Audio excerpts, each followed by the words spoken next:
ठीक है, तो हम लोगों ने अब तक क्या क्या पढ़ लिया आयनिक इक्विलिब्रियम में। सबसे पहले हमने ये देखा कि केमिकल इक्विलिब्रियम क्या होता है। क्या होता है केमिकल इक्विलिब्रियम? एक ऐसा स्टेट होता है केमिकल रिवर्सिबल केमिकल रिएक्शन में जब रेट ऑफ फॉरवर्ड रिएक्शन और रेट ऑफ बैकवर्ड रिएक्शन दोनों बराबर हो जाते हैं, तो हम लोग क्या बोलेंगे, ये केमिकल इक्विलिब्रियम अटेन कर चुका है। कौन? Reversible chemical reaction. उसके बाद इलेक्ट्रोलाइट्स क्या होते हैं? जो मॉल्टन स्टेट में या फिर एक्वस सॉल्यूशन में क्या करते हैं, इलेक्ट्रिसिटी कंडक्ट करते हैं, उसको क्या बोलते हैं? इलेक्ट्रोलाइट्स बोलते हैं। समझ आया? ठीक है ना। एग्जाम्पल क्या है? Acids, base, salts. ठीक है ना। ठीक है, तो कहां पर थे हम लोग ये कह रहे थे कि बेसिकली अगर इलेक्ट्रोलाइट्स क्या होते हैं, इलेक्ट्रोलाइट्स होते हैं वो सब्सटेंस जो क्या करते हैं, इलेक्ट्रिसिटी कंडक्ट करते हैं मॉल्टन स्टेट में या एक्वस सॉल्यूशन में। इलेक्ट्रोलाइट के दो टाइप होते हैं, strong electrolyte, weak electrolyte. Strong electrolyte कौन से होते हैं? जो कंप्लीट डिसोसिएशन या बहुत ही लार्ज एक्सेस में अपने को क्या करते हैं, डिसोसिएट करके देते हैं सब्सटेंस को, उनको क्या बोलेंगे हम लोग? Strong electrolyte. वीक इलेक्ट्रोलाइट क्या किसे कहते हैं? जो बहुत ही स्मॉलर एक्सटेंट पे क्या होता है, डिसोसिएट होता है या आयनाइज होता है, उसको हम लोग वीक इलेक्ट्रोलाइट कहते हैं। स्ट्रॉन्ग इलेक्ट्रोलाइट का example strong acid, strong base, सभी सॉल्ट्स। वीक इलेक्ट्रोलाइट का example weak acid, weak base. ठीक, क्लियर है। इसके बाद हम लोग ने क्या पढ़ा? पूरे चैप्टर में हम लोगों को ये पढ़ना है, अगर पूरे चैप्टर में हम लोग को, अच्छा, डिग्री ऑफ डिसोसिएशन रह गया। डिग्री ऑफ डिसोसिएशन आयनाइजेशन क्या होता है? Number of moles of ions dissociated divide by total number of moles taken. ठीक है, ये आपको क्या बताता है? एक मेजर है जो आपको क्या बताता है, कितना डिसोसिएशन हुआ है, कितने आयंस फॉर्म हुए हैं, इसके बारे में आपको आइडिया देगा। ठीक है ना। चलो, इसके बाद हम लोगों ने क्या पढ़ा? हमने अलग अलग कॉन्सेप्ट्स पढ़े एसिड्स और बेस से रिलेटेड। सबसे पहले क्लासिकल कॉन्सेप्ट पढ़ा, उसके बाद क्या पढ़ा? आर्हीनियस का कॉन्सेप्ट पढ़ा। आर्हीनियस का कॉन्सेप्ट क्या बोलता है? एसिड कौन है? जो H+ आयन देता है। बेस कौन है? जो OH- आयन देता है। समझा? क्लियर हो गया। इसके बाद हमने क्या पढ़ा? जो हमारा वाटर होता है वो क्या होता है? आर्हीनियस के अकॉर्डिंग न्यूट्रल होता है। क्या होता है वो? न्यूट्रल होता है। समझ में आ गया। और न्यूट्रलाइजेशन रिएक्शन क्या होता है? Acid plus base will give you salt plus water. समझे? क्लियर हो गया। ये न्यूट्रलाइजेशन रिएक्शन है अकॉर्डिंग टू आर्हीनियस। समझा? क्लियर हो गया। चलो, अब जो है हम लोग क्या करेंगे, नई थ्योरी पे चलेंगे। हमारी नई थ्योरी है ब्रोंस्टेड-लॉरी थ्योरी, उसको हम लोग शॉर्ट में कहेंगे BL थ्योरी। ठीक है ना। तो हमारा ब्रोंस्टेड-लॉरी कॉन्सेप्ट किसका कॉन्सेप्ट है? Of acids and basis. अब ब्रोंस्टेड के हिसाब से एसिड क्या होता है और बेस क्या होता है, अब इसके ऊपर चर्चा होने वाली है। ठीक है ना। इसमें हम लोग देखेंगे कि वाटर का नेचर क्या है और न्यूट्रलाइजेशन रिएक्शन क्या है। इसमें कोई नई चीजें भी आएंगी जैसे कॉन्जुगेट एसिड और कॉन्जुगेट बेस। ठीक है ना। ये सारी चीजें मैं अभी आपको समझाता हूं। ठीक, ब्रोंस्टेड के हिसाब से जो आपका एसिड होता है ना, वो होता है H+ ion donor in any medium. किसी भी मीडियम में अगर कोई सब्सटेंस क्या करे, H+ आयन, H+ आयन का मतलब होता है प्रोटॉन। बताया था आप लोगों को मैंने, H+ आयन क्या होता है? प्रोटॉन। हाइड्रोजन में क्या होता है? एक प्रोटॉन एक इलेक्ट्रॉन, एक इलेक्ट्रॉन निकाल दिया तो क्या बचेगा? प्रोटॉन। उस एक प्रोटॉन को ही क्या बोलते हैं? H+ ion. तो अगर कोई सब्सटेंस H+ आयन क्या करे, रिलीज करे इन एनी मीडियम, तो उसको क्या बोलेंगे? एसिड बोलेंगे। अब यहां पर आर्हीनियस के हिसाब से क्या हो रहा था? H+ आयन रिलीज करना चाहिए था, उसको एसिड बोलते हैं। लेकिन आर्हीनियस ने क्या कर दिया था? एक लिमिट लगा दिया था। आर्हीनियस ने कहा था कि वो सब्सटेंस को पानी में डालने पर ही अगर वो H+ आयन क्या करता है? रिलीज करता है, तभी उसको एसिड बोलेंगे हम। समझ आ रहा है क्या बोल रहा हूं मैं? जैसे कोई सब्सटेंस है, उसको अपन ने वाटर में डाला तो वो H+ रिलीज करता है। उसको कोई और सब्सटेंस में डाला, जैसे बेंजीन में डाल दिया, अगर तब भी वो H+ रिलीज करता है, तो आर्हीनियस के हिसाब से वाटर में डालने पर क्या कर रहा है? वो रिलीज कर रहा है तो एसिड है। लेकिन बेंजीन में अगर रिलीज कर रहा है तो एसिड नहीं है। वाटर में डालने पर ही क्या करना चाहिए? H+ रिलीज करना चाहिए अकॉर्डिंग टू आर्हीनियस। लेकिन ब्रोंस्टेड के कॉन्सेप्ट में कोई भी मीडियम का लिमिटेशन नहीं है। सब्सटेंस लो, कोई भी सॉल्वेंट में डालो, अगर H+ रिलीज कर दिया मतलब एसिड है। समझ आ गया। तो सबसे पहले जो कंफ्यूजन था, जो प्रॉब्लम थी, वो इसने क्लियर कर दिया। क्या क्लियर किया? क्या बोला इसने? क्या बोला? कोई भी मीडियम में क्या करो, उस सब्सटेंस को डालो, कोई भी सॉल्वेंट में डालो, अगर वह H+ रिलीज करता है तो क्या है? वो एसिड है। अगर वह H+ का डोनर है तो क्या है? एसिड है। ब्रॉन्स्टेड के हिसाब से बेस क्या है? ब्रॉन्स्टेड के हिसाब से बेस है H plus ion acceptor in any medium. यहां पर मीडियम का लिमिटेशन नहीं है, समझ आ गया? आर्हीनियस दो चीजों की बात करता है। आर्हीनियस बोलता है कि H प्लस रिलीज करने वाला, OH माइनस रिलीज करने वाला एसिड और बेस होगा रिस्पेक्टिवली। तो वहां पर H प्लस और OH माइनस यानी दो चीजों की बात करता था। कौन? आर्हीनियस। जबकि ब्रॉन्स्टेड सिर्फ एक चीज की बात करता है, वो क्या है? H plus. जो H प्लस रिलीज करेगा वो एसिड है, जो H प्लस एक्सेप्ट करेगा वो बेस है। समझा? क्लियर हो गया? तो इसने कंसेप्ट को क्या कर दिया और आसान कर दिया, एक ही चीज के टर्म्स में बात करता है। समझा? क्लियर हो गया? तो जो H प्लस रिलीज करेगा वो एसिड है, जो H प्लस एक्सेप्ट करेगा वो क्या है? बेस है। H प्लस का मतलब क्या होता है? प्रोटॉन होता है। अब यहां पर कॉन्जुगेट एसिड, कॉन्जुगेट बेस क्या होते हैं वो मैं आपको समझाता हूं। पहले मैं आपको कुछ एग्जांपल देता हूं। और यहां पर बहुत बड़ी चीज ने क्या क्लियर कर दिया था? उसने मीडियम का लिमिटेशन नहीं रखा था। किसी भी मीडियम में क्या करे? H प्लस रिलीज करे, कोई भी मैकेनिज्म से रिलीज करे, कोई फर्क नहीं पड़ता। समझ आया? ठीक है ना? चलो आओ एग्जांपल्स इसके देखते हैं। तो जैसे CH3COH को हम लोग ने रिएक्ट करवाया NH3 के साथ में, एसिटिक एसिड को अमोनी के साथ में जब रिएक्ट करवाते हैं तो फॉर्म होता है CH3CO- प्लस NH4 प्लस। समझा? क्या यहां पर वाटर है? नहीं है। क्या CH3COH ने H प्लस रिलीज किया? हाँ किया। तो देखो CH3COH ने H प्लस रिलीज कर दिया, उसको एक्सेप्ट किसने किया? NH3 ने। तो जो रिलीज करेगा उसको क्या बोलेंगे? एसिड। तो ये क्या हो गया? अपना एसिड हो गया, ब्रॉन्स्टेड एसिड हो गया। समझा? क्लियर हो गया? वो H प्लस को किसने एक्सेप्ट कर लिया? अमोनिया ने। उसने ये वाला स्पेशी फॉर्म कर लिया, तो इसको क्या बोलेंगे? इसको बेस बोलेंगे। कौन सा एसिड, कौन सा base? Brønsted acid, Brønsted base. समझ आता है? क्लियर हो गया? तो जो H प्लस रिलीज करेगा वो क्या है? एसिड है, और जो H प्लस एक्सेप्ट करेगा वो क्या है? बेस। समझा? क्लियर हो गया? अभी कहानी खत्म नहीं हुई है, आओ आगे बढ़ते हैं। अगर आप राइट हैंड साइड पे चलेंगे तो मुझे बताओ CH3CO-, अगर इसको मैं H प्लस दूंगा तो एक्सेप्ट करेगा कि नहीं करेगा? करेगा। क्यों? इस पे नेगेटिव चार्ज है भाई, और H प्लस पे क्या है? पॉजिटिव। करना पड़ेगा ना एक्सेप्ट, अट्रैक्ट करेंगे ना एक दूसरे को, तो ये क्या करेगा? H प्लस को एक्सेप्ट करेगा। तो CH3CO- H प्लस को एक्सेप्ट कर रहा है। जो H प्लस को एक्सेप्ट करता है उसको क्या बोलते हैं? तो ये क्या हो गया? एक बेस हो गया। लेकिन इसको बेस नहीं बोलेंगे, इसको बोलेंगे क्या? Conjugate base. क्या बोलेंगे इसको? Conjugate base. समझ आता है? ठीक है ना? NH4 प्लस की टेंडेंसी क्या है? H प्लस एक्सेप्ट करने की या रिलीज करने की? रिलीज करने की। H प्लस दूंगा तो एक्सेप्ट ही नहीं करेगा, दोनों पे पॉजिटिव चार्ज है, तो उसकी टेंडेंसी क्या है? H प्लस रिलीज करने की। जो H प्लस रिलीज करता है, डोनेट करता है, उसको क्या बोलते हैं? एसिड। तो इसको बोलेंगे क्या? इसको बोलेंगे कॉन्जुगेट एसिड। समझ आ गया? कॉन्जुगेट एसिड बेस पेयर का यहां पर कॉन्सेप्ट बनता है। ठीक है ना?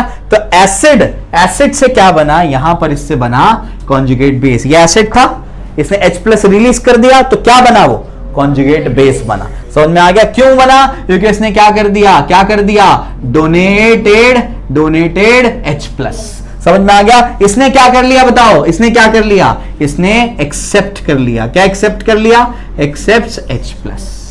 समझ आ गया? और ये क्या बन गया? Conjugate acid.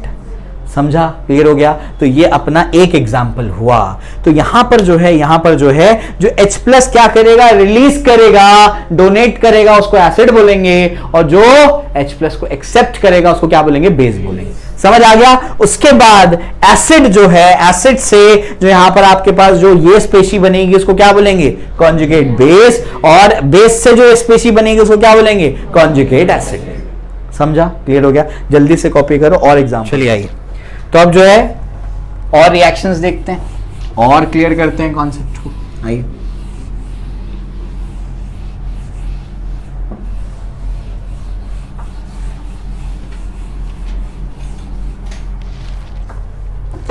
अब जो है इसके बाद नेक्स्ट रिएक्शन हमारा है वो है HCl प्लस NH3। क्या बनेगा बताओ? क्या बनेगा? NH4 प्लस प्लस क्या हो जाएगा Cl माइनस। समझ में आ गया क्या बनेगा NH4 प्लस और क्या बनेगा Cl माइनस। ठीक है, यहां पर कौन H प्लस डोनेट कर रहा है HCl, तो ये क्या होगा एसिड। कहां डोनेट किया, इधर गया ना, H प्लस इधर गया, तो ये क्या कर दिया इसने डोनेटेड H प्लस। समझ आ गया। कौन जो है H प्लस एक्सेप्ट कर रहा है, ये एक्सेप्ट कर रहा है, तो इसको क्या बोलेंगे बेस। समझ आ गया। और ये इसने इससे ये बना लिया, क्या बना लिया, सॉरी क्या बना इससे, इससे तो ये बना है, इससे क्या बना है ये, और इससे क्या बना है, इससे ये बना है। इसने क्या कर लिया बताओ, इसने कर लिया एक्सेप्ट H प्लस को क्या कर लिया एक्सेप्ट कर लिया। बात समझ आ रही, क्लियर हो गया। अब क्या, अब मुझे बताओ कि यहां पर NH4 की टेंडेंसी क्या है, H प्लस डोनेट करने की कि एक्सेप्ट करने की, डोनेट करने की। तो इसको क्या बोलेंगे बताओ, जो डोनेट करता है उसको क्या बोलते हैं, हाँ उसको बोलते हैं एसिड, तो इसको क्या बोलेंगे कॉन्जुगेट एसिड। तो ये कॉन्जुगेट एसिड है। समझ में आ गया। इसकी टेंडेंसी क्या है H प्लस एक्सेप्ट करने की, तो इसको क्या बोलेंगे, इसको बोलेंगे कॉन्जुगेट बेस। समझ आ गया, ये हो जाएगा आपका कॉन्जुगेट बेस। समझा, क्लियर हो गया। चलो भाई ये अपने को समझ में आ रहा है। इसके बाद क्या और एग्जांपल लेते हैं, HClO4 प्लस HF ले लेते हैं, क्या बनेगा बताओ, क्या बनेगा अपने पास HClO4। अब ये क्या करेगा, अब इसको समझना पड़ेगा। यहां भी हाइड्रोजन और यहां भी हाइड्रोजन है। मैं एक बहुत इंपॉर्टेंट चीज समझाना जा रहा हूं इससे। यहां दोनों के बाद हाइड्रोजन है, दोनों को देख करके क्या लगता है दोनों एसिड है। एसिड और बेस जो है ना रिलेटिव कॉन्सेप्ट है। कोई अगर एसिड है तो किसी के रिस्पेक्ट में वो एसिड है, हो सकता है किसी और के रिस्पेक्ट में वो बेस हो। अभी मैं समझाता हूं इस चीज को, ठीक है ना। तो अपने पास एग्जांपल क्या है HClO4 का और कौन सा है HF का। तो ये जो है ये बनाएगा आपका ClO4 माइनस प्लस क्या बनेगा H2F प्लस। समझ आ गया क्या किया अपन ने, यहां से इसने क्या कर दिया, इसने H प्लस को क्या कर दिया डोनेट कर दिया। H प्लस डोनेट कर दिया, वो कहां चला गया बताओ, ये इधर पे ये फॉर्म हुआ इससे। समझ आ रहा है क्या बोल रहा हूं मैं। तो इसने क्या कर दिया H प्लस को डोनेट करके ये फॉर्म कर लिया, तो इसको क्या बोलेंगे डोनेटेड क्या है वो H प्लस। बात समझ आ रही है। जो H प्लस को डोनेट करेगा उसको क्या बोलेंगे एसिड बोलेंगे। समझ आता है, ठीक है ना। अब क्या HF देखने में तो क्या है एसिड है, समझ आ रहा है, लेकिन HF ने क्या कर लिया, एक H प्लस को एक्सेप्ट कर लिया। इसने क्या कर लिया, इसने एक्सेप्ट कर लिया किसको, H प्लस को एक्सेप्ट कर लिया। तो ये क्या कहलाएगा यहां पर, ये यहां पर बेस कहलाएगा। समझ आ गया। अगर इसी HF को मैं NH3 के साथ में रिएक्ट करवाऊंगा अभी, तो आप देखेंगे कि यहां पर जो आपका HF है ना हाइड्रोजन फ्लोराइड, ये एसिड के जैसा रिएक्ट करेगा, यानी उसके जैसा बिहेव करेगा। तो मैं समझाना ये चाह रहा हूं आपको कि ये है तो दोनों एसिड, हमको देखने पे वही लगता है क्योंकि H प्लस है वहां पर, लेकिन एसिड और बेस क्या है रिलेटिव कॉन्सेप्ट है। कोई चीज अगर किसी के रिस्पेक्ट में एसिड है तो हो सकता है तो वो किसी और के रिस्पेक्ट में बेस होगी। क्यों ऐसा यहां पर हो रहा है, क्योंकि HClO4 जो है HF की कंपैरिजन में स्ट्रॉन्ग एसिड है। तो अगर एक स्ट्रॉन्ग एसिड और एक वीक एसिड को आप क्या कर दो रिएक्ट करवा दो, तो स्ट्रॉन्ग एसिड के कंपैरिजन में वीक एसिड को क्या करना पड़ेगा, बेस के जैसा बिहेव करना पड़ेगा। समझ आ रहा है क्या बोल रहा हूं, वापस से सुनो। HClO4 क्या है, स्ट्रॉन्ग एसिड है, ये क्या है, वीक एसिड है। तो अगर दो एसिड यानी एक स्ट्रॉन्ग एक वीक को आप रिएक्ट करवाएंगे तो स्ट्रॉन्ग एसिड के कंपैरिजन में वीक एसिड को कैसा बिहेव करना पड़ेगा, बेस के जैसा बिहेव करना पड़ेगा, अकॉर्डिंग टू ब्रॉन्स्टेड का कॉन्सेप्ट। समझ आ रहा है क्या बोल रहा हूं मैं। ब्रॉन्स्टेड के कॉन्सेप्ट के अकॉर्डिंग ये अभी क्या बन गया, बेस बन गया। समझा, क्लियर हो गया। चलो अब बताओ यहां पर कॉन्जुगेट एसिड और कॉन्जुगेट बेस कौन होगा, बोले जल्दी से। H प्लस एक्सेप्ट करने की टेंडेंसी क्या है। अच्छा, कॉन्जुगेट एसिड और कॉन्जुगेट बेस को आसान भाषा में अगर डिफाइन करेंगे तो कैसे करेंगे। कॉन्जुगेट एसिड क्या होता है, एक ऐसा एसिड जो किसी बेस से बना हो। कॉन्जुगेट बेस क्या होगा, एक ऐसा बेस जो किसी एसिड से बना हो।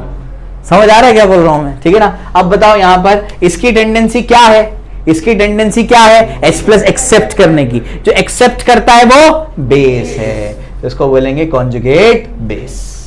इसकी टेंडेंसी क्या है H प्लस डोनेट करने की, तो इसको क्या बोलेंगे, इसको बोलेंगे कॉन्जुगेट एसिड। समझ आया, ठीक है ना। एक ऐसा बेस जो किसी एसिड से बना हो उसको क्या बोलेंगे, कॉन्जुगेट बेस। एक ऐसा एसिड जो किसी बेस से बना हो उसको क्या बोलेंगे? Conjugate acid. समझा? क्लियर हो गया? तो आसान भाषा में कैसे डिफाइन करोगे कॉन्जुगेट एसिड और कॉन्जुगेट बेस को? कॉन्जुगेट एसिड एक ऐसा एसिड जो किसी बेस से बना है, कॉन्जुगेट बेस एक ऐसा बेस जो किसी एसिड से बना है। समझा? क्लियर हो गया? लिखना है ये, ठीक है? यहां तक सबको समझा है? मैं एक और रिएक्शन बताता हूं आपको और क्लैरिटी आएगी। अगर ऐसा आप लोग ले लो NH3 प्लस आप लो HF, अगर इन दोनों को रिएक्ट करवाया आपने तो यहां पर क्या होगा? ये आपका बनेगा NH4 प्लस प्लस क्या होगा? F minus. क्या बनेगा? NH4 प्लस प्लस क्या बनेगा? F minus. अब मुझे बताओ यहां पर एसिड कौन और बेस कौन है? एसिड वो होता है जो H प्लस को डोनेट करता है। कौन डोनेट कर रहा है? HF। तो ये क्या हो जाएगा? एसिड। समझ में आ गया? और ये क्या कर रहा है? देखो H प्लस को एक्सेप्ट कर रहा है, तो ये क्या हो जाएगा? बेस। समझा? क्लियर हो गया? कॉन्जुगेट एसिड कॉन्जुगेट बेस बताओ। एक ऐसा बेस जो किसी एसिड से बना है, एक ऐसा बेस जो किसी एसिड से बना है, कौन है बताओ? ये समझ रहा है? नहीं तो ऐसे करो जैसे तुमको इजी पड़े। H प्लस एक्सेप्ट करने की टेंडेंसी किसकी है? माइनस वाले की होगी ना ऑब्वियसली। तो ये क्या होगा बताओ? ये हो जाएगा बेस। कौन सा बेस? Conjugate base. समझ आया? ठीक है ना? H प्लस रिलीज करने की टेंडेंसी किसकी है? NH4 plus. तो ये क्या हो जाएगा? Conjugate acid. जो तुमको इजी लगे वैसा तुम करो। समझ आया? ठीक है ना? अब HF यहां पर देखो क्या है और यहां पर देखो क्या है। समझ आ रहा है? अगर एक स्ट्रॉन्ग एसिड के साथ में रिएक्ट करवा दिया तो HF को बेस के जैसा बिहेव करना पड़ेगा, लेकिन अगर एक बेस के साथ में रिएक्ट करवा दिया तो एसिड के जैसा बिहेव करना पड़ेगा। बात समझ में? तो एसिड और बेस कैसे हैं? Relative concept. इसके हिसाब से बेस है और इसके रिस्पेक्ट में एसिड है। समझ आई बात? क्लियर हो गया? ठीक है ना? तो ये आपको समझा क्या होता है ब्रॉन्स्टेड एसिड, क्या होता है Brønsted base, conjugate acid conjugate base. समझ आया? ठीक है ना? चलो भाई, क्या होता है ये कॉन्सेप्ट के अकॉर्डिंग? एसिड बोलो जो H प्लस डोनेट करेगा वो एसिड, जो H प्लस एक्सेप्ट करेगा वो क्या है? बेस। कॉन्जुगेट एसिड क्या होता है? एक ऐसा एसिड जो किसी बेस से बना है। कॉन्जुगेट बेस एक ऐसा बेस जो किसी एसिड से बना है। समझा? क्लियर हो गया? कोई दिक्कत नहीं, एकदम क्लैरिटी आ गई। ठीक है ना? कॉन्जुगेट एसिड कॉन्जुगेट बेस जैसे मैंने बोला है वैसे लिख लेना, हिंदी में लिख लेना उसको। एक ऐसा एसिड जो किसी बेस से बना है, एक ऐसा बेस जो किसी एसिड से बना है। ठीक है? कॉपी कर लो फटाफट। अच्छा, एक और चीज, आयंस के बीच में हो सकता है नहीं हो सकता है? आयंस के बीच में आयनिक इक्विलिब्रियम, आयंस के बीच में आयनिक इक्विलिब्रियम हो सकता है नहीं हो सकता है? किसी अनआयनाइज्ड मॉलिक्यूल और आयंस के बीच में ही होगा? हो सकता है। आयंस और आयंस के बीच में भी हो सकता है। बुक में अधूरा डेफिनेशन है। समझ आ गया? बुक में क्या दिया हुआ है? अनआयनाइज्ड मॉलिक्यूल्स और आयंस के बीच में ही क्या बनता है? Ionic equilibrium. जबकि ये गलत नहीं है, लेकिन ये पूरी तरीके से सही नहीं है। समझे? पूरा सही क्या है? अनआयनाइज्ड मॉलिक्यूल और आयंस के बीच में तो बन सकता है आयनिक इक्विलिब्रियम, साथ ही साथ आयंस और आयंस के बीच में भी बन सकता है। समझ आ गया? एक एग्जाम्पल आप लोग लिख करके लेकर आएंगे कल, आयंस और आयंस के बीच का। समझे? ठीक है, कॉपी कर लो। ठीक है, चलो।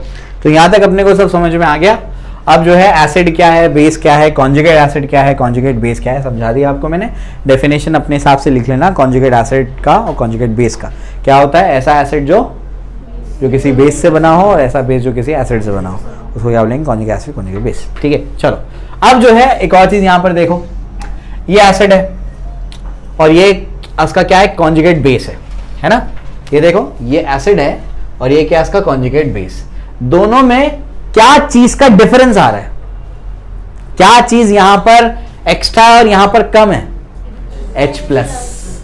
H प्लस की यहां पर कमी है और यहां पर H प्लस एक्स्ट्रा है। बात समझ आ रही है? तो जो कॉन्जुगेट एसिड बेस पेयर होता है ना, इन दोनों को मिला के क्या बोलेंगे? कॉन्जुगेट एसिड बेस पेयर जो होता है, they differ by only H plus ion, 1 H plus ion. समझ आ रहा है क्या बोल रहा हूं मैं? कि लिख देता हूं मैं यहां पर, conjugate acid base pair differ by only 1 H plus ion. समझ आ गया? तो जो कॉन्जुगेट एसिड बेस पेयर होता है उनमें क्या डिफरेंस होता है? एक H प्लस आयन का डिफरेंस होता है। बात समझ में आती? ठीक है ना? और वो H प्लस आयन कहां प्रेजेंट होता है? बेस के पास कि एसिड के पास? एसिड के पास। ठीक है ना? And that extra H plus ion is present with acid. समझ में आ गया? वो कहाँ होता है? एसिड के साथ में प्रेजेंट होता है। बात समझ में आ गई? क्लियर है? तो ये चीज आपको ध्यान रखनी है। तो ये सबको क्लियर हो गया, इसमें कोई दिक्कत नहीं, ठीक है ना। अब मैं आपको ये चीज बताता हूं कि जो आपका एसिड होता है और उसका जो कॉन्जुगेट बेस होता है, उसमें से अगर ये स्ट्रांग है तो दूसरे को वीक होना पड़ेगा, एक स्ट्रांग है तो दूसरे को वीक होना पड़ेगा। वो मैं समझाता हूं आपको। यहां तक सबको क्लियर है? चलो अब करते हैं।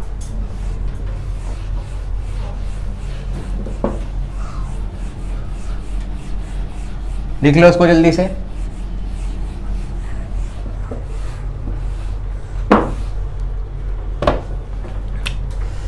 अब जो है HCl की अगर हम लोग बात करेंगे तो H प्लस और Cl माइनस में वो टूट जाता है।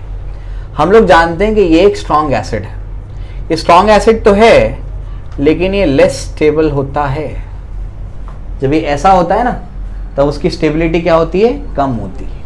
किसकी स्टेबिलिटी? HCl की स्टेबिलिटी। और जब ये टूट करके यानी H प्लस आयन दे दिया, त्याग दिया, तो ये जब बन गया तो ये मोर स्टेबल होता है। क्या होता है? ये मोर स्टेबल। ठीक है ना? क्लियर हो गया? अगर मैं इसको H प्लस दूंगा तो ये H प्लस ले तो लेगा, लेना पड़ेगा भाई, प्लस चार्ज है उस पर, लेकिन उसकी इच्छा नहीं है H प्लस लेने की। समझ आ रहा है क्या बोल रहा हूं मैं? वो H प्लस लेना नहीं चाहता। क्यों? क्योंकि अगर वो H प्लस ले लेगा तो वो क्या बन जाएगा? और HCl कैसा होता है? वो ज्यादा स्टेबिलिटी चाहता है, लेस स्टेबल नहीं रहना चाहता। बात समझ आ रही? ठीक है ना? चलो, तो यहां तक अपने को बात समझ में आ रही है। अब जो है इसके बाद ये जो है ये it doesn't want to take या एक्सेप्ट, लिखो एक्सेप्ट H प्लस आयन। ये H प्लस आयन को एक्सेप्ट नहीं करना चाहता। तो जो आपका स्ट्रॉन्ग एसिड होता है ना, अब इसकी इच्छा नहीं है H प्लस आयन को एक्सेप्ट करने की, तो हम लोग बोलते हैं ये वीक बेस है। कैसा है? ये वीक बेस है। समझ आ गया? ठीक है ना? तो इसकी टेंडेंसी है H प्लस आयन को एक्सेप्ट करने की। समझ आ गया? तो ये कौन सा बेस होगा बताएगा कोई मुझे? Conjugate base. कौन सा होगा? Conjugate base. समझ में आ गया? लेकिन कॉन्जुगेट बेस तो है, लेकिन कैसा है? वीक है। क्यों? क्योंकि अगर वो H प्लस आयन एक्सेप्ट कर लेगा तो वो लेस स्टेबल हो जाएगा। इस वजह से क्या बोलेंगे उसको? Weak conjugate base. समझ आ रहा है? ठीक है ना? तो जो स्ट्रॉन्ग एसिड होता है उसके साथ क्या होता है बताओ जरा? वीक कॉन्जुगेट बेस आता है। समझे? इसी तरीके से अगर हम लोग क्या करें, एक वीक एसिड ले, CH3COH ले लें। समझ आ रहा है क्या बोल रहा हूं मैं? बताओ क्या होगा? ये CH3CO माइनस प्लस क्या होगा? H plus. तो ये कैसा है? वीक एसिड है, लेकिन ये जो होता है ना, ये होता है मोर स्टेबल। कैसा होता है? ये मोर स्टेबल, ये ज्यादा स्टेबल होता है। ठीक है ना? चलो भाई, कैसे पता लगा? अपने को एक्सपेरिमेंट से पता लगा ज्यादा स्टेबल होता है। अगर ये ज्यादा स्टेबल होता है तो अब मुझे बताओ कि यहां पर ये जो उसने H प्लस दे दिया, अब इसकी टेंडेंसी क्या है? H प्लस एक्सेप्ट करने की, क्या रिलीज करने की? एक्सेप्ट करने की। लेकिन ये ऐसे क्या हो गया? ये होता है लेस स्टेबल। कैसा होता है? ये लेस स्टेबल। अगर इसको H प्लस मिल जाएगा तो ये H प्लस एक्सेप्ट करेगा कि नहीं करेगा? क्यों करेगा? एक्सेप्ट करेगा तो क्या बन जाएगा? CH3COH, और क्या हो जाएगा? More stable. तो इसकी इच्छा है क्या करने की? H प्लस एक्सेप्ट करने की। तो हम लोग बोलेंगे ये अगर वीक एसिड है तो ये कैसा होगा? ये कॉन्जुगेट बेस तो है ना? H प्लस एक्सेप्ट करने की टेंडेंसी, तो कॉन्जुगेट बेस तो है, लेकिन कैसा है? स्ट्रॉन्ग कॉन्जुगेट बेस है। क्या बोलेंगे इसको? Strong conjugate base. समझा? कॉन्जुगेट बेस क्यों है? क्यों है कॉन्जुगेट बेस? क्योंकि उसके H प्लस आयन एक्सेप्ट करने की टेंडेंसी है, इस वजह से बेस है। इस साइड वाले बेस को क्या बोलते हैं? Conjugate base. वो भी कैसा है? ये स्ट्रॉन्ग है, क्योंकि एक्सेप्ट करके क्या हो जाएगा? ज्यादा स्टेबिलिटी मिल जाएगी उसको। तो हम लोग क्या बोलेंगे? Strong conjugate base. तो स्ट्रॉन्ग एसिड का कॉन्जुगेट बेस कैसा होता है? वीक होता है। और वीक एसिड का क्या होगा बताओ जरा? वीक एसिड का होगा स्ट्रॉन्ग कॉन्जुगेट बेस होगा। समझ आ गया? ठीक है ना? अगर मैं बोलता हूं कि अगर अपने पास स्ट्रॉन्ग बेस है तो उसका एसिड कैसा होगा? स्ट्रॉन्ग बेस है तो वीक कॉन्जुगेट एसिड। और अगर क्या होगा? वीक बेस है तो क्या होगा? Strong conjugate acid. समझा, ठीक है ना। तो जो एसिड स्ट्रांग है उसका कॉन्जुगेट बेस वीक होगा, जो बेस स्ट्रांग है उसका कॉन्जुगेट एसिड वीक होगा। समझ में आ गया। जो एसिड वीक है उसका कॉन्जुगेट बेस स्ट्रांग होगा, जो बेस वीक है उसका कॉन्जुगेट एसिड स्ट्रांग होगा। समझा, क्लियर हो गया। तो ये समराइज कर दिया तुम्हारे लिए मैंने, ठीक है, क्लियर हो गया। जल्दी से कॉपी। चलिए, तो यहां तक अपने को सारी चीजें समझ में आ गई है, सारी चीजें क्लियर हो गई। क्या एसिड है, क्या बेस है, क्या कॉन्जुगेट एसिड, क्या कॉन्जुगेट बेस। एसिड क्या है, जो H प्लस डोनेट करे। बेस क्या है, जो H प्लस एक्सेप्ट करे। जो कॉन्जुगेट एसिड क्या होता है, ऐसा एसिड जो किसी बेस से बना हो। कॉन्जुगेट बेस क्या है, ऐसा बेस जो किसी एसिड से बना हो, यानी जिसकी H प्लस एक्सेप्ट करने की टेंडेंसी है वो कॉन्जुगेट बेस, और जिसकी H प्लस डोनेट करने की टेंडेंसी है वो कॉन्जुगेट एसिड। समझा। कोई भी एसिड होगा तो उसका कॉन्जुगेट पार्ट क्या होगा, वीक होगा। स्ट्रॉन्ग वीक, समझ आ रहा है। अगर स्ट्रॉन्ग है तो यहां वीक है तो वहां स्ट्रॉन्ग। समझा, ठीक है ना। चलो भाई, ये समझा दिया आपको मैंने। अब जो है वाटर के नेचर पे चलते हैं। आर्हेनियस में वाटर का नेचर कैसा था, बताओ जरा। न्यूट्रल था। आर्हेनियस में वाटर का नेचर कैसा था, न्यूट्रल था, ठीक है ना। आर्हेनियस में वाटर का नेचर न्यूट्रल था, यहां पर कैसा है, तो आइए इसको समझने की कोशिश करते हैं। तो नेचर ऑफ वाटर, तो बीएल कॉन्सेप्ट के हिसाब से अगर हम लोग क्या करेंगे, HCl प्लस H2O लेंगे तो क्या होगा, तो आपको मिलेगा, क्या मिलेगा, इधर से H प्लस जाएगा तो क्या होगा, H3O प्लस, प्लस क्या मिलेगा, Cl माइनस। समझा, ठीक है ना। तो HCl ने क्या किया, H प्लस डोनेट किया, तो ये क्या होगा, एसिड होगा। H2O ने क्या किया, H प्लस एक्सेप्ट कर लिया, ये फॉर्म कर लिया, तो ये क्या होगा, बेस होगा। तो वाटर यहां पर बेस है, फिर कॉन्जुगेट ऐसे वो कर सकते हो, ठीक है ना। चलो भाई, अगर मैं क्या करता हूं, HCl की जगह NH3 से रिएक्ट करवाता हूं H2O को, अब बताओ क्या होगा, अब बोलो क्या होने वाला है, बोलो भाई। यहां पर ये H प्लस अपना क्या कर देगा, ये डोनेट कर देगा, तो ये बनाएगा क्या, ये अपने H प्लस रिलीज नहीं कर सकता है, डायरेक्ट अटैचमेंट है उसका, केमिकल बॉन्डिंग में बताया था। तो क्या करेगा, NH4 प्लस बनाएगा, और यहां पर क्या बनेगा बताओ जरा, OH माइनस। चला गया तो क्या बनेगा, OH माइनस। तो यहां पर इसने क्या कर लिया, H प्लस एक्सेप्ट कर लिया, तभी तो NH4 प्लस बना। तो ये क्या है, बेस है। वाटर ने क्या कर दिया, H प्लस डोनेट कर दिया, तो ये क्या है, एसिड है। वाटर यहां पर देखो क्या है, और यहां पर देखो क्या है, तो वाटर एसिड के सामने बेस के जैसा बिहेव करता है, और बेस के सामने एसिड के जैसा बिहेव करता है। इसी वजह से वाटर क्या है, एम्फोटेरिक। समझ आ गया। तो बीएल कॉन्सेप्ट के हिसाब से वाटर क्या है, एम्फोटेरिक, या एम्फीप्रोटिक भी कहते हैं कुछ किताबें। एम्फीप्रोटिक इज वो जनरलाइज टर्म नहीं है, उसे प्रोटॉन ट्रांसफर से रिलेटेड है, तो अगर ये एम्फीप्रोटिक भी बोलते तो गलत नहीं है। समझ आ गया। लेकिन प्रॉपर टर्म क्या है, जनरल टर्म क्या है, एम्फोटेरिक। समझा। तो आर्हेनियस के अकॉर्डिंग वाटर क्या था, न्यूट्रल, ना एसिड ना बेस। बीएल कॉन्सेप्ट के अकॉर्डिंग क्या हो रहा है, वाटर एसिड भी है बेस भी है, एसिड के साथ बेस, बेस के साथ एसिड। तो वाटर क्या है यहां पर, अकॉर्डिंग टू बीएल कॉन्सेप्ट के according water is amphoteric. Water क्या है, एम्फोटेरिक है। सबको समझा, क्लियर हो गया। अब वाटर की भी चर्चा हो गई, H प्लस की भी चर्चा, एसिड की भी चर्चा हो गई, बेस की भी चर्चा हो गई, कई सारे एग्जांपल्स करा दिए। एक चीज और बची है, क्या, न्यूट्रलाइजेशन रिएक्शन। उसके बाद तो लास्ट में तो ड्रॉबैक्स देखते हैं हम लोग, ठीक है ना। न्यूट्रलाइजेशन रिएक्शन क्या होता था आर्हेनियस में, कोई बता सकता है मुझे। आर्हेनियस में क्या होता था, एसिड प्लस बेस क्या देगा, सॉल्ट प्लस वाटर। यहां पर सॉल्ट और वाटर बन रहे थे क्या, नहीं। एसिड प्लस बेस ये आपको देता है conjugate acid plus conjugate base. इसके अकॉर्डिंग ये है न्यूट्रलाइजेशन रिएक्शन।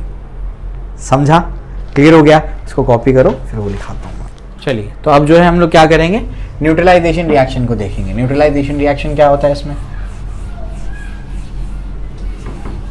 जो आपका न्यूट्रलाइजेशन रिएक्शन है उसको देखिए।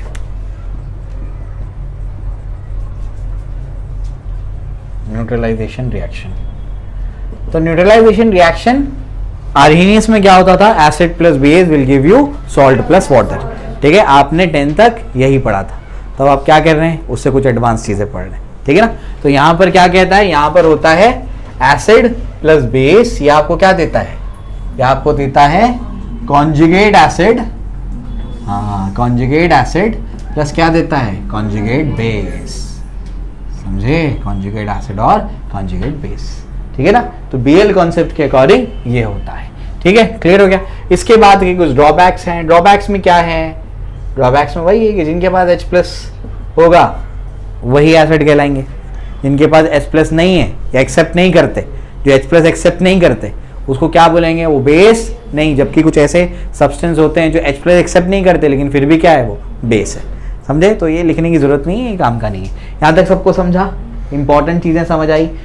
इंपॉर्टेंट क्या है पता है तुमको, इंपॉर्टेंट है कोई भी थ्योरी में 4 चीजें, एसिड क्या है, बेस क्या है, वाटर क्या है, न्यूट्रलाइजेशन रिएक्शन क्या है, ये 4 चीजें इंपॉर्टेंट है। आर्हेनियस में H प्लस देने वाला एसिड, OH माइनस देने वाला बेस, और वाटर क्या है, neutral. Neutralisation reaction acid plus base gives you salt plus water. समझा, ठीक है ना। चलो भाई, जब हम बीएल कॉन्सेप्ट की बात करेंगे तो एसिड क्या है, H प्लस देने वाला एसिड, H प्लस लेने वाला बेस। ठीक है ना। वाटर क्या है, एम्फोटेरिक। समझ, एम्फोटेरिक मतलब एसिड के साथ बेस के जैसे रिएक्ट करेगा, बेस के साथ एसिड के जैसे रिएक्ट करेगा। समझा, ठीक है ना। उसके बाद क्या बचा, न्यूट्रलाइजेशन रिएक्शन। न्यूट्रलाइजेशन रिएक्शन क्या होता है, बोलो, acid plus base gives you conjugate acid plus conjugate base. ठीक है ना, क्लियर हो गया। अब क्या पढ़ना है, लुईस। समराइज कर दिया आपको मैंने सारी चीजें। अब क्या आखिरी बचा, लुईस कॉन्सेप्ट। अब लुईस का कॉन्सेप्ट क्या है उसको समझते हैं, जल्दी से इसको कॉपी कर लो। चलिए, तो जो लुईस एसिड का कॉन्सेप्ट है, लुईस बेस का कॉन्सेप्ट है, लुईस के कॉन्सेप्ट में एसिड वो होता है, अब यहां पर प्रोटॉन वोटॉन की बात नहीं हो रही, सही है। H प्लस प्रेजेंट हो इसकी रिक्वायरमेंट नहीं है यहाँ पर, सॉल्वेंट के साथ रिएक्शन हो इसकी भी रिक्वायरमेंट नहीं है यहाँ पर। यहाँ पर ये कॉन्सेप्ट ये बोलता है कि जो क्या करेगा, इलेक्ट्रॉन पेयर को एक्सेप्ट करेगा उसको आप लोग एसिड बोलेंगे, और जो इलेक्ट्रॉन पेयर को क्या करेगा, डोनेट करेगा, उसको आप क्या बोलेंगे, बेस बोलेंगे। समझे, इलेक्ट्रॉन पेयर जैसे कोई भी आपके पास कंपाउंड के पास या कोई मॉलिक्यूल के पास आपके लोन पेयर्स होते हैं। लोन पेयर मतलब क्या, अनशेयर्ड पेयर ऑफ इलेक्ट्रॉन्स। समझ आता है, ठीक है ना। तो जो अनशेयर्ड पेयर ऑफ इलेक्ट्रॉन को एक्सेप्ट करेगा उसको क्या बोलेंगे, एसिड बोलेंगे। तो जो लोन पेयर एक्सेप्टर होता है ना उसको एसिड बोलता है, और जो लोन पेयर डोनर होता है उसको बेस बोलता है। याद रखने का तरीका है लाला, याद रखने का तरीका क्या है, लाला। मतलब क्या, लोन पेयर एक्सेप्टर क्या होता है, लुईस एसिड होता है। समझे, लोन पेयर एक्सेप्टर क्या होता है, लुईस एसिड होता है। समझे, तो लोन पेयर डोनर क्या हो जाएगा, लुईस बेस हो जाएगा। समझा, क्लियर हो गया। तो याद रखने का तरीका क्या है, लाला। ठीक है। अब अगर आप ये रिएक्शन देखेंगे तो इसमें क्या हो रहा है, NH3 के पास लोन पेयर है, तो ये क्या करेगा, इसको डोनेट कर देगा H प्लस को, H प्लस के साथ में रिएक्शन हो रहा है। तो जो डोनेट करेगा वो क्या होगा, लुईस बेस, और जो एक्सेप्ट करेगा वो क्या होगा, लुईस एसिड। समझे, और यहां पर क्या बनने वाला है, कोई कोऑर्डिनेशन कंपाउंड, कोई कोऑर्डिनेट कंपाउंड। समझ, कोऑर्डिनेटेड कॉम्प्लेक्स बोल दो उसको। क्यों, कोऑर्डिनेट बॉन्ड कैसे बनता था, याद है, कुछ बताया था मैंने। एक इलेक्ट्रॉन देंगे तो कोवेलेंट बॉन्ड बनेगा, और एक ही मॉलिक्यूल क्या करेगा, दोनों इलेक्ट्रॉन दे देगा तो क्या करेगा, हाँ, अनइक्वल शेयरिंग। इक्वल शेयरिंग नहीं, अनइक्वल शेयरिंग। समझे, तो क्या हो जाएगा, कोऑर्डिनेट बॉन्ड। तो यहां पर कोई कोऑर्डिनेट कॉम्प्लेक्स बनता है। समझा, ठीक है ना। यहां पर भी देखो, ये BF3 तो बताया था भिखारी होता है, electron deficient compound, chemical bonding में बताया था मैंने, ठीक है ना। ठीक, तो ये अपने पास क्या है, इलेक्ट्रॉन डेफिशिएंट कंपाउंड है, और ये क्या करता है, इसका जो लोन पेयर है, 2 इलेक्ट्रॉन्स है, ये इसको डोनेट कर देता है। तो इसने एक्सेप्ट कर लिया, तो ये क्या है, लुईस एसिड, और ये क्या हो जाएगा, लुईस बेस। क्या बना, कोऑर्डिनेट बॉन्ड। समझा, ठीक है ना, कोई कोऑर्डिनेट कॉम्प्लेक्स बन गया, मतलब। ठीक है, क्लियर हो गया। अब इसमें और भी एग्जांपल्स है लेकिन रिक्वायर्ड नहीं हो, और कुछ उसमें करने की जरूरत नहीं है। कितने टाइप के लुईस एसिड होते हैं, कितने टाइप के लुईस बेस होते हैं, वो आपको बता देता हूं मैं। वाटर का नेचर बता देता हूं, और क्या है लास्ट में अपना, न्यूट्रलाइजेशन।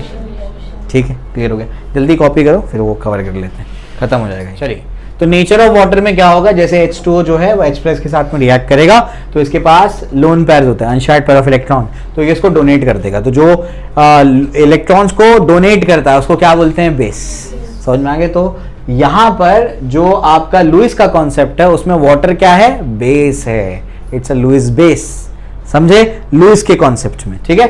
बीएल कॉन्सेप्ट में एम्फोटेरिक, आर्हेनियस में न्यूट्रल, ठीक है ना। और न्यूट्रलाइजेशन रिएक्शन यहां पर क्या होगा, एसिड प्लस बेस आपको क्या देगा, कोई कोऑर्डिनेट कॉम्प्लेक्स, ठीक है ना। तो आपको कोई भी कॉन्सेप्ट में 4 चीजें याद रखनी है, क्या, एसिड क्या है, बेस क्या है, वाटर का नेचर क्या है, न्यूट्रलाइजेशन रिएक्शन क्या है।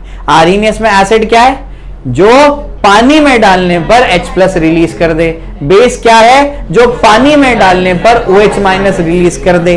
वाटर का nature neutral, neutralisation reaction acid plus base gives you salt plus water.